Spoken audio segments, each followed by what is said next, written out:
आजादी हमें उपहार में नहीं मिली है, इसके लिए एक लंबी यात्रा करनी पड़ी है, आजादी की यात्रा। इस यात्रा में हजारों लाखों लोगों ने अपनी जान की कुर्बानी दी। 1919 जलियांवाला बाग।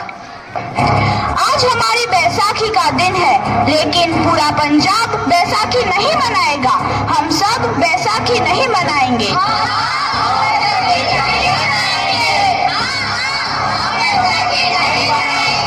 जब तक हम अंग्रेजों को भारत से बाहर नहीं निकाल देते, पूरा पंजाब बैसाखी नहीं मनाएगा। अच्छा, तो तुम सब हमारा विरोध करता है, भाग जाओ यहाँ से, इसका अंजाम बहुत ही बुरा होगा। हम नहीं जाएंगे, तुम लोग जाओगे, हमें नहीं, तुमको भारत से भागना होगा। Soldiers fire!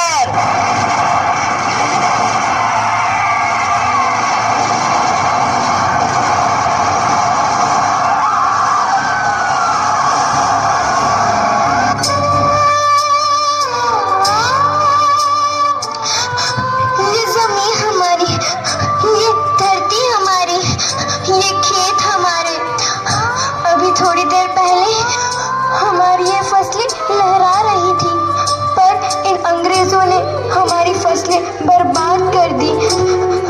इन अंग्रेजों ने एक ही झटके में इन सब फसलों को काट दिया। अंग्रेजों, तुम्हारे इस अत्याचार से हम डरेंगे नहीं, इस अत्याचार का बदला लेकर रहेंगे, हम आजादी लेकर रहेंगे। जलियांवाला बाग हर हिंदुस्तानी की आंख नम कर गया। इस कांड में कितने मासूमों की आहुति चढ़ गई, इतनी हैवानियत से इंसानियत कत्ल कर दी गई। जलियांवाला बाग के हत्याकांड ने आज़ादी की आग में घी देने का काम किया। मासूम औरतों, बच्चों की दर्द भरी चीखें और सिसकियां इनकलाब का गूंज बनकर उभरी। लाला लाजपत राय, भगत सिंह, राजगुरु, सुखदेव सरीखे क्रांतिकारियों ने भारत की इस जमीन से विदेशी दरिंदों को निकाल फेंकने के मंसूबे मजबूत कर लिए। 8 अप्रैल 1929 लाला लाजपत राय के नेतृत्व में साइमन कमीशन के खिलाफ एक भारी जुलूस निकाला गया।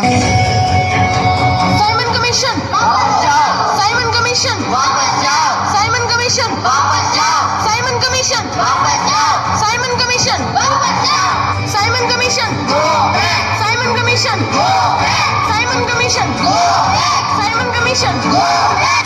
बेवकूफ इंडियंस, तुमको हमारी बात समझ में नहीं आती। Stop this.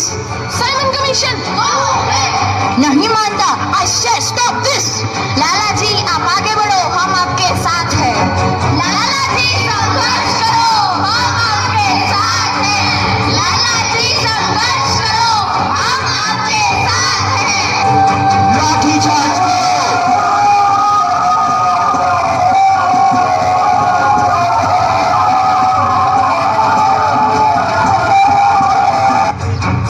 लाला जी को तो बहुत गहरी चोट लगी है, उनका सर फट गया है।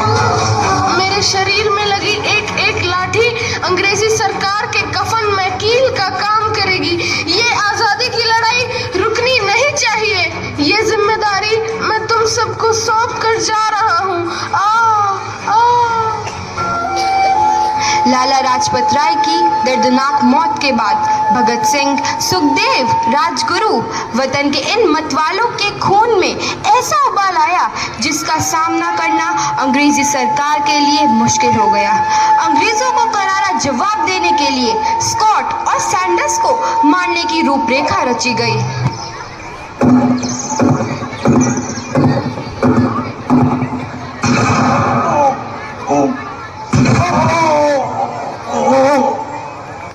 सैंडर्स मारा गया और सुखदेव ने अपने आप को अंग्रेजों के हवाले कर दिया। 1930 को अदालत ने अपना फैसला सुनाया।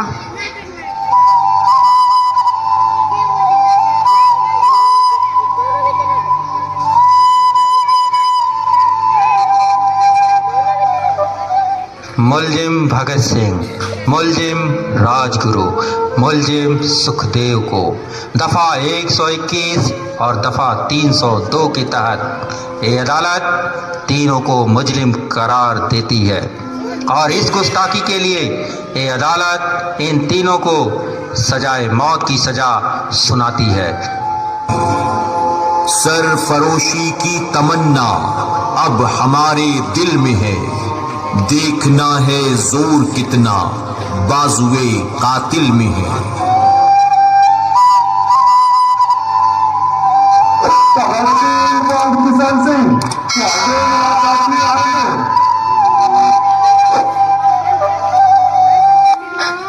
पुत्र की हाल है तेरा? मैं चंगा हूँ माँ, फिक्र करने की कोई गल नहीं। पुत्र, मेरा दिल तेरी तरह पत्थर दिल नहीं होगा। तेरी ये गला सुन के मेरा कलेजा फटे जा रहा है। माँ, मेरा दिल कोई पत्थर जैसा नहीं है, एक वतन परस्त का दिल है जो मेरे देश प्रेम के जज्बे को ताकत देता है। बेटा, मेरा लाल। माँ, आज मेरी तपस्या पूरी होने जा रही है। जे तू रोई तो मैनू तकलीफ होइया। सोच, तेरा पुत्र आज शादी करने वास्ते जा रहा है। फर्क केवल इतना है, वो घोड़ी पर नहीं फांसी पर चढ़ने वास्ते जा रहा है। आज तू क्रांतिकारी की माँ है, कल तू एक शहीद की माँ होगी। माँ। पुत्र, भगत, तू इतनी छोटी उम्र में हम सबको छोड़ के चला जाएगा? तूने जिंदगी में देखा ही क्या है पुत्र? मैंने अपनी माँ देखी है, जिसने मुझे एक ही बात बताई है कि बेटे, अपने देश के लिए एक बार मरना 100 बार जन्म लेने के बराबर होता है। अच्छा माँ, अब आशीर्वाद दे, आखिरी बार विदाई लेने का समय आ गया है। भगत, मेरे लाल।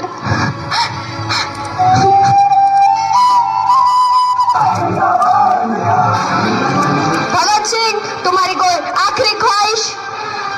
हमारे हाथ खोल दिए जाए। हम तीनों दोस्त एक दूसरे से गले मिलना चाहते हैं, उनके हाथ खोल दिए जाए।